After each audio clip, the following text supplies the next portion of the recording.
16واں باب حضرت امام محمد تقی علیہ السلام، امام علی نقی علیہ السلام اور امام حسن عسکری علیہ السلام۔ طویل المدت پروگرام کے تحت وسیع بنیاد پر تنظیمی سرگرمیاں۔ ہمارے دوسرے ائمہ طاہرین علیہ السلام کی طرح حضرت امام محمد تقی علیہ السلام کی زندگی بھی ہمارے لیے نمونہ عمل ہے۔ اللہ تعالیٰ کے اس نیک اور شائستہ بندے کی مختصر زندگی کفر و طغیان کے خلاف برسر پیکار میں گزری۔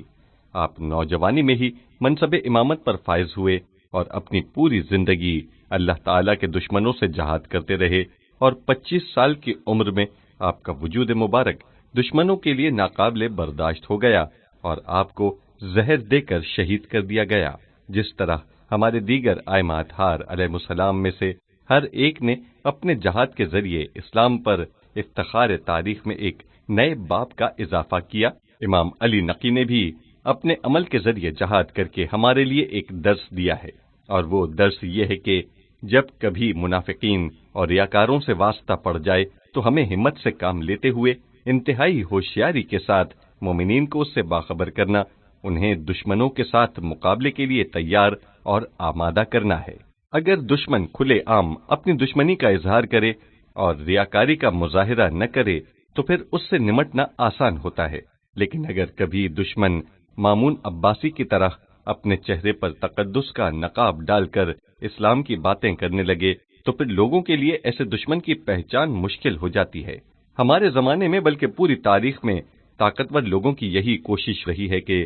جب وہ سامنے آ کر مقابلہ کرنے سے عاجز ہوں تو پھر ریاکاری اور منافقت سے کام لیتے ہیں۔ حضرت امام علی رضا اور امام محمد تقی علیہ السلام نے ہمیشہ یہ کوشش کی کہ مامون کے چہرے سے ریاکاری اور منافقت کے پردے کو اتار پھینک دیا جائے، اور وہ اپنے مقصد میں کامیاب بھی ہوئے۔ یہ بزرگوار مقاومت کی نشانی اور علامت ہیں۔ ایک ایسے عظیم انسان ہیں کہ جنہوں نے اپنی پوری زندگی بنو عباس کے اس ریاکار خلیفہ مامون عباسی سے مقابلے میں گزاری اور کبھی پیچھے نہیں ہٹے، اور مشکل سے مشکل حالات کو برداشت کیا اور تمام ممکن طریقوں سے ان کا مقابلہ کیا۔ حضرت امام محمد تقی علیہ السلام پہلے شخص تھے جنہوں نے آزادانہ بحث و مباحثے کا آغاز کیا اور مامون کی موجودگی میں مختلف مذاہب کے علماء اور دانشوروں کے ساتھ علم کلام کے دقیق اور مشکل موضوعات پر دلیل اور استدلال کے ساتھ بحث کرتے ہوئے اپنی برتری ثابت کر دی۔ لہذا آزادانہ بحث و مباحثے کا یہ اسلوب ہماری میراث ہے، اور یہ ہمارے ائمہ معصومین علیہ السلام کے دور میں رائج تھا، اور حضرت امام محمد تقی علیہ السلام کے دور میں آپ ہی کے ذریعے اس خوبصورت طریقے کا آغاز ہوا۔ اسی طرح امام علی نقی علیہ السلام اور آپ کے دور کے خلفاء کے درمیان ہونے والی سرد جنگ میں ظاہری اور باطنی طور پر جسے فتح نصیب ہوئی وہ امام علی نقی علیہ السلام ہی تھے۔ اس امام عالی مقام کے دور امامت میں یک بعد دیگرے 6 خلفاء آئے اور واصل جہنم ہوتے گئے۔ ان میں سے آخری خلیفہ معتز تھا جس نے امام علی نقی علیہ السلام کو شہید کیا اور اس کے کچھ ہی دنوں بعد خود بھی مر گیا۔ ان خلفاء کی اکثریت بڑی ذلت کی موت مر گئی۔ ایک اپنے ہی بیٹے کے ہاتھوں مارا گیا تو دوسرے کو اس کے بھتیجے نے قتل کر دیا۔ اس طرح بنو عباس کے خلفاء کی ہوا اکھڑتی چلی گئی، لیکن اس کے برعکس حضرت امام علی نقی اور حضرت امام حسن عسکری علیہ السلام کے دور کے انتہائی سخت اور دشوار حالات کے باوجود شیعیان اہل بیت علیہ السلام کی تعداد میں دن بدن اضافہ ہوتا رہا اور وہ قوی اور طاقتور ہوتے چلے گئے۔ حضرت امام علی نقی علیہ السلام نے 42 سال عمر پائی، جس میں سے 20 سال آپ سامرہ میں رہے، جہاں پر آپ کھیتی باڑی کرتے اور زندگی کا گزر بسر کرتے رہے۔ سامرہ شہر کو دراصل ایک فوجی چھاؤنی کی حیثیت حاصل تھی، جسے محتسم نے تعمیر کروایا تاکہ وہ اپنے قریبی ترک غلاموں کو جو ترکستان، سمرقند، منگولیا اور مشرقی ایشیا سے لائے گئے تھے وہاں پر بسا سکے، نہ کہ آذربائیجان اور دیگر علاقوں کے رہنے والے ترکوں کے لیے۔ یہ چونکہ نو مسلم تھے اس لیے ائمہ اہل بیت علیہ السلام اور مومنین کو نہیں پہچانتے تھے، بلکہ اسلام سے بھی اچھی طرح واقف نہ تھے۔ یہی وجہ تھی کہ وہ لوگوں کے لیے پریشانیاں کھڑی کرتے اور عربوں یعنی بغداد کے لوگوں کے ساتھ سخت اختلافات رکھتے تھے۔ حضرت امام علی نقی علیہ السلام کے دور میں اسی سامرہ شہر میں بزرگ شیعہ ایک خاصی تعداد میں جمع ہو گئے تھے اور امام انہیں منظم کرنے نیز ان کے ذریعے خطوط اور دیگر ذرائع سے امامت کے پیغام کو پورے عالم اسلام تک پہنچانے میں کامیاب ہوئے۔ قم، خراسان، رے، مدینہ، یمن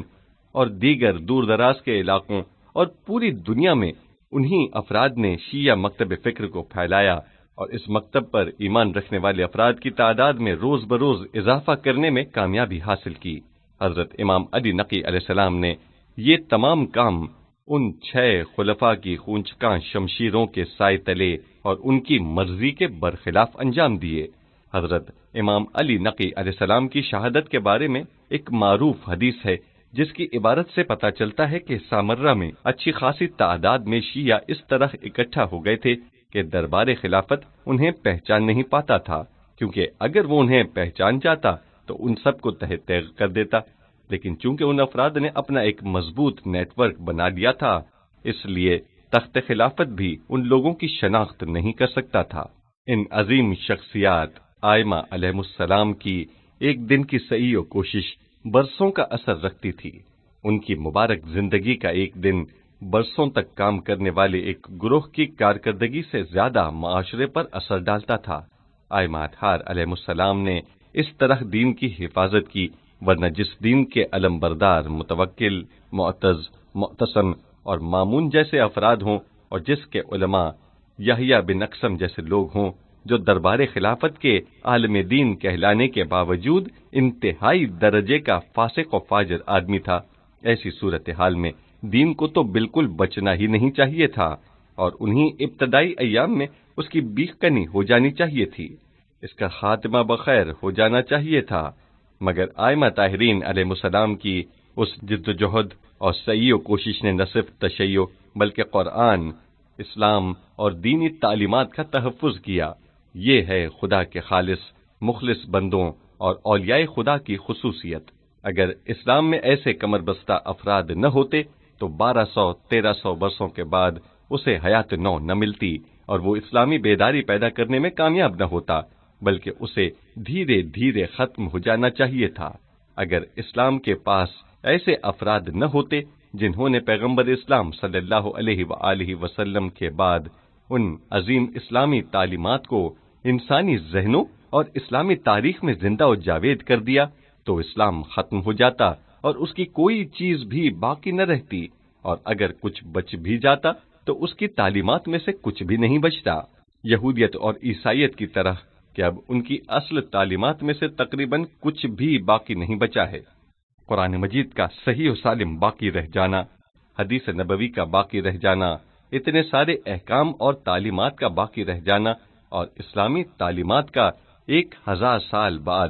انسان کی وضع کردہ تعلیمات سے آگے بڑھ کر اپنے آپ کو منوانا کوئی معمولی بات نہیں، بلکہ انتہائی غیر معمولی بات ہے جو مجاہدت کے ساتھ انجام پائی ہے۔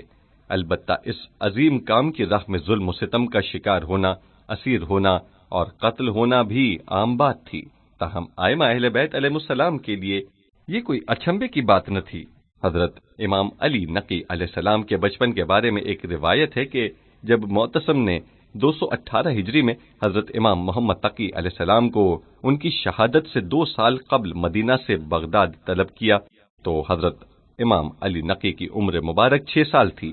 آپ اپنے اہل خانہ کے ہمراہ مدینہ میں رک گئے تھے۔ جب امام محمد تقی علیہ السلام کو بغداد میں لایا گیا تو معتصم نے آپ کے اہل خانہ کے بارے میں تحقیق کی، اور جب اسے پتا چلا کہ آپ کے بڑے فرزند علی بن محمد کی عمر 6 سال ہے تو اس نے کہا، یہ خطرناک بات ہے،